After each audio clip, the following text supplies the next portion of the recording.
Welcome back to Stir Fried Gaming. I'm still burnt circuit last I checked, and this is week 2 of the... But before we get started with numbers 10 through 1, some honorable mentions. I'm going to keep this brief because much like an elementary school science fair, it's much more interesting to talk to the prodigy in the middle of the room that has the first place ribbon than it is to talk to the kid in the corner that made a really neato volcano but accidentally used blue food coloring instead of red. First up, Metro 2033 and Metro Last Light. Holy God! Gorgeous survival horror first-person shooter games. If you haven't played them, go out and do it. Portal.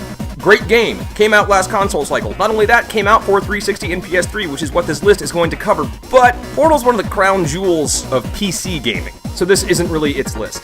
Vanquish. How is there not more love for this game? I mean, I'm a huge fan of Zone of the Enders, and this is pretty much Zone of the Enders on the ground brought to you by Sega. It got some shit for being a bit repetitious, yes, but who cares if it's repetitious if the thing you're repeating is super crazy happy Japanese fun explosion time?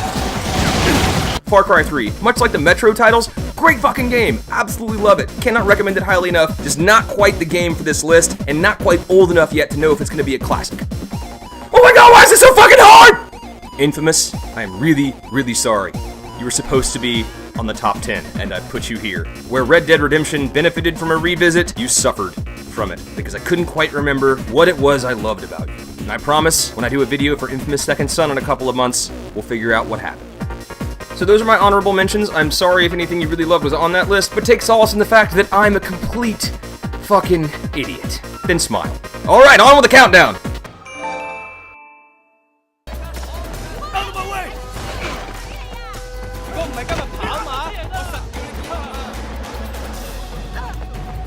Hey, look out!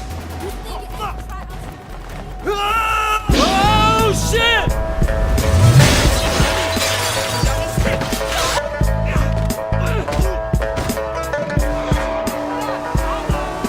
I've never liked the term Grand Theft Auto clone. I mean, granted, it can apply to games that are in fact a complete ripoff of Rockstar's 2001 classic, but it seems to have become a catch-all for any sandbox title that takes place in an urban environment, which is a profoundly lazy assessment of the situation. By the logic of calling each and every urban sandbox title a Grand Theft Auto clone, every platformer released in the past 30 years is a Super Mario Bros. Clone. Yet such verbiage is not in the game player's lexicon. We simply acknowledge the greatness of the Nexus, be it Super Mario Bros., Zelda, or Grand Theft Auto 3, and honor the differences and improvements found in that which followed. And the term Grand Theft Auto clone becomes a complete misnomer when the game being leveled with that charge is a thing or two to teach Grand Theft Auto about being a sandbox title. And Sleeping Dogs most certainly does. Batman Arkham-style kung fu combat and John Woo-inspired gunplay woven into a trite but compelling contemporary crime noir tale set against the backdrop of a superbly detailed Hong Kong with hundreds of nooks and crannies to explore. If that run-on sentence doesn't make you want to play it, if you haven't, then someone should revoke your gamer card or, invent a thing called a gamer card and then, hand it to you. And they could rip it out of your hand. And, oh no, I don't have a gamer card anymore. Okay, so at this point, I'm going to assume the defensive position best suited for pitchfork deflection and go even further than Sleeping Dogs could teach GTA a thing or two and say that Sleeping Dogs did more, or at least tried harder, to improve the GTA formula in console cycle 7 than GTA 4 and 5 did. There, I said it. Okay, if you haven't already turned this off and downvoted me and unsubscribed, here's my reasoning for what it's worth. When I first played GTA 3 13 years ago, I knew I was playing the beginning of something. The inception of concepts that, when perfected, could make the ultimate video game.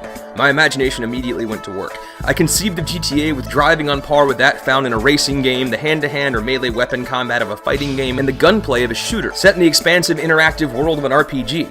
And all these years later, we still don't have that game, and I know it's unrealistic, at the very least financially, to make that game. But in my mind, while playing GTA 3 and seeing what it could be, I didn't just see a larger map or shinier graphics or a golf minigame. I saw this.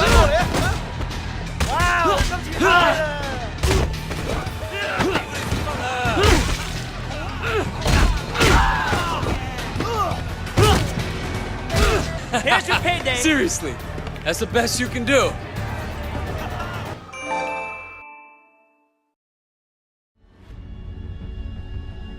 If you watched my Tekken entry last week, you'll recall that not every game franchise needs to change in order to remain entertaining, and Metal Gear Solid is most certainly one of those franchises. For the past 15 years, Hideo Kojima and Konami have released the same game that has the same split personality. One half obsessed with war, the battlefield, and the mind of a soldier, while the other half allows for stuff like this. And that's the brilliance of Metal Gear Solid 4, and indeed every Metal Gear Solid game, that they managed to be both so effectively. And the latter of those personalities is what Metal Gear will always be to me. Completely fucking silly. The sheer number of ridiculous things you can do in the game, the variety of ways in which you can fuck with the guards, complete an objective, or neutralize your target are what made Metal Gear Solid, Metal Gear Solid. It's a narrative tale, yes, and a linear one at that, but the manner in which you reach each destination is very much left to the player's discretion.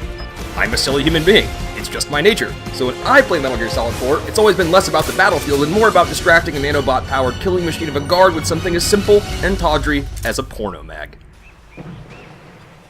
Ooh, yeah. Oh, yes! Calm down. Calm down. Don't go fanboy. Don't gush. You always say amazing too much when you start to gush.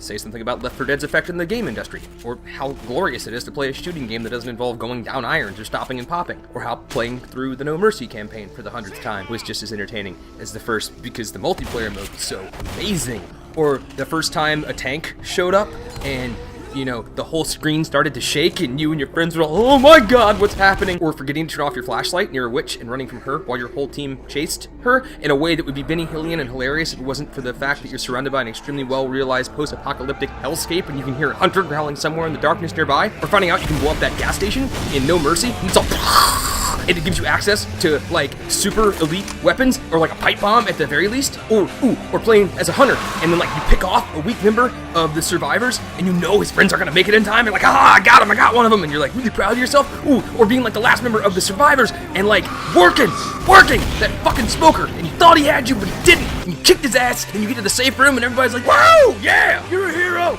And I swear all that stuff happened, I just don't have any footage of it, because I don't have an Xbox Live account anymore, but that shit was amazing!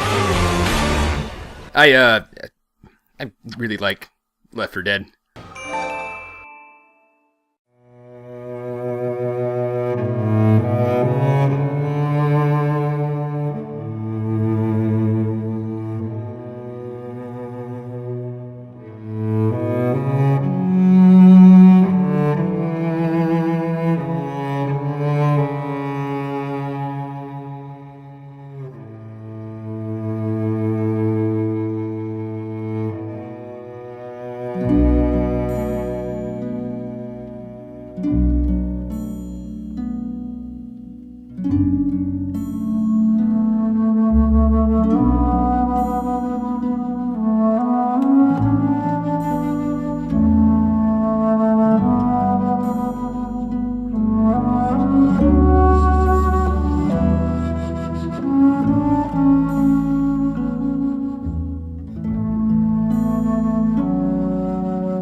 You know what never existed before Batman Arkham Asylum was released? A good Batman game. I mean, I know there are a couple of NES, SNES, and Genesis titles that are referred to as good Batman games, but those things are a fucking insult. Not because they're bad games, but because they're bad Batman games. A good Batman game strives to let you be Batman. And Rocksteady did just that with Arkham Asylum.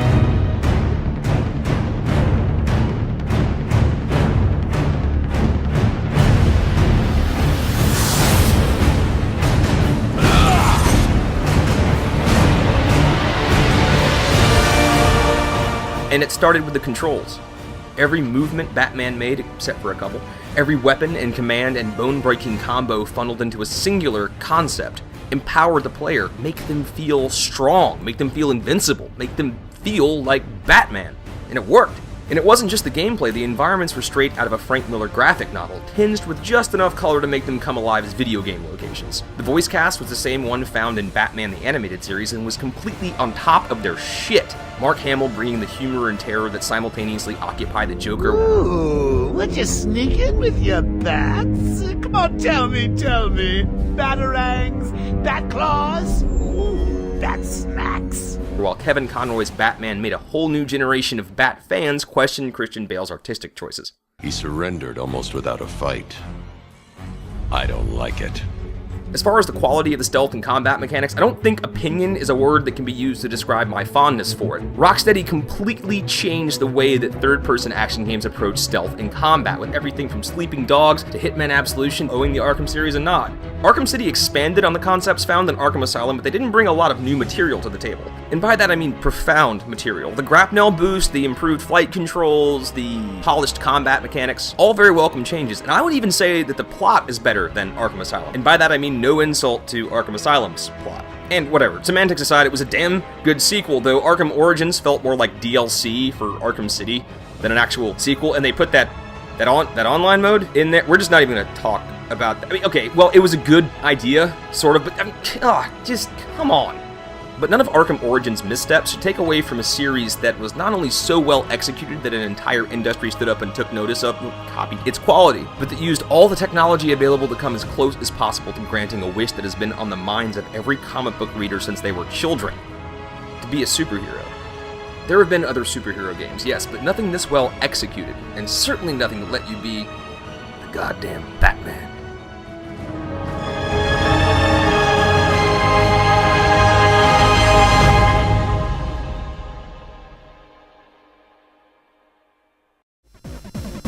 Thanks for watching. I'll see you this Friday for the third and final part of the countdown, after which I'm going to try to do a video every Tuesday and Friday, and I have no idea what they're going to be because I've got ADD. It's just whatever I kind of in the mood for, I guess. Yeah, whatever. Anyway, thank you for watching. Again, see you later.